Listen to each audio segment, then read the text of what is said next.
Last season, when Vinicius Jr. was tearing it with Real Madrid, Rafael Leao bringing chaos to the Serie A, and both Sadio Mane and Mo Salah bossing the Premier League, a certain winger that we all probably never heard of had to leave the Russian league due to the war and go back to his home country to at least stay active. Well, we are talking about Napoli's discovery, Kvicha Kvaratskhelia.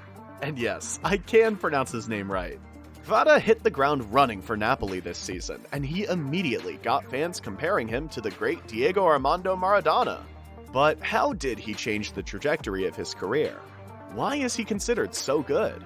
Let us take you on a journey to discover Kvicha's sudden rise to the top. Born on February 2001, Kvara started his senior football career at Dinamo Tbilisi in the Georgian League in 2017. At 16 years old, he made 5 appearances, scoring 1 goal and assisting 1 in all competitions. However, Kvara's performances with Georgia's U17 team impressed people and earned him the Alexandre Chivadze Golden Medal in 2017, an annual award for talented young players given by the Georgian Football Federation. In 2018, Kvara had a contract dispute with Dinamo Tbilisi, which saw him leave the club and join FC Rustavi on a free transfer. The young winger was featured 18 times, scoring 3 goals and assisting another 3. Despite not scoring crazy amounts of goals or being a chance-creating machine, Kvara's performances caught worldwide attention, with clubs such as Bayern Munich being interested in the player. In the same year, the British daily newspaper, The Guardian, named Kvicha as one of the top 60 young footballers in the world. On February 15, 2019, the Georgian joined Lokomotiv Moscow on loan from Rustavi. A loan that only lasted 5 months, with Kvara making 10 appearances and scoring a single goal. Despite not playing that much, Yuri Semin, Lokomotiv Moscow's manager, expressed disappointment in not agreeing to permanently sign the player. Days after he went back to Rustavi, the Russian club Rubin Kazan jumped on the opportunity and signed Kvicha on a 5-year deal. It was at this time that Kvara started to get more regular time. During his 3 seasons with Rubin Kazan, he played 73 games in all competitions, scoring 9 goals and assisting 18. Kvara's performances earned him multiple Player of the Month awards and increased his market value noticeably. In 2021, the French daily newspaper L'Équipe included Kvara among the 50 best players born in the 21st century. It is safe to say that both The Guardian and L'Équipe had an excellent eye for spotting the young Georgian's talent. Kvicha's rise to stardom was interrupted in 2022 due to the Russian invasion of Ukraine.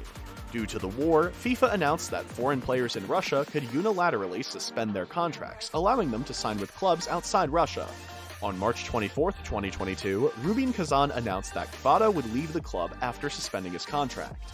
The player went back to Georgia to sign for Dinamo Batumi. Kvara hit the ground running in his country, playing 11 games, in which he scored 8 goals and assisted another 2. Now this is where things start to get interesting. After being named the Georgian best player of the second half of the season, Napoli was all over the talented winger and succeeded in signing him on July 1, 2022 for a reported fee of 11.5 million euros. We all know how Napoli is untouchable in Serie A this season. With submerged players such as Zielinski, Lobotka, Zambo Anguissa, and Kvara, Luciano Spalletti successfully combined a team that strikes fear into the opponent's hearts. With 14 goals and 16 assists in 30 appearances in all competitions, Kvara is currently having the best season of his career statistics-wise. He also scored 5 goals in 6 appearances for Georgia in the UEFA Nations League. What's most astonishing is how Kvara became so good overnight. Yes, his time in Russia was good, and his half-season in Georgia after the war was also impressive. But his current form is, in my opinion, Ballon d'Or worthy. Especially if he manages to lead Napoli to an extraordinary achievement like winning the Champions League. This boy can do it all. He is lethal in front of goal, averaging .62 goals per 90 minutes, which is crazy for a winger. His goal involvement equates to 1.14 per 90 minutes, and he averages 1.96 key passes each game. Shooting and chance creation are not the only strong aspects of Kvicha's game.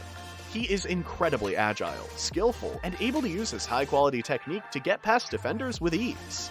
His close ball control is something Messi-esque, while his drive and athletic ability reminds us of Cristiano Ronaldo's early days as a winger. He isn't afraid to take his man on, and his dribbling skills allow him to toy with any defender he faces. He is just aesthetically pleasing to watch. Do you want proof? Watch his recent goal against Atalanta when he toyed with 3 defenders simultaneously before putting the ball in the roof of the goal. Now, we can't praise Kvara enough. He will surely be one of the best players in the world, there's no doubt. But we believe that his sudden rise to the top is not only due to his skill, but also because he has a particular monster playing alongside him, Victor Osimhen. The way the Nigerian occupies and drags center backs around provides enough space behind the defensive line for Kvaratskhelia to attack, which is why the Georgians' goal-scoring record improved. The pair built a strong relationship quickly, and it feels like they'd been playing with each other for so many years. They are a literal source of nightmares for Serie A defenders.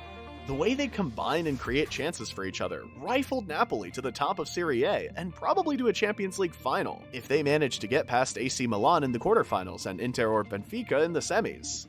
Kvaratskhelia is on his way to gifting Napoli their first league title in 30 years since Maradona. This achievement, along with his performances and one-of-a-kind skill set, make Napoli fans nickname him Kvaradona. But imagine if he succeeds in getting Napoli to a Champions League win.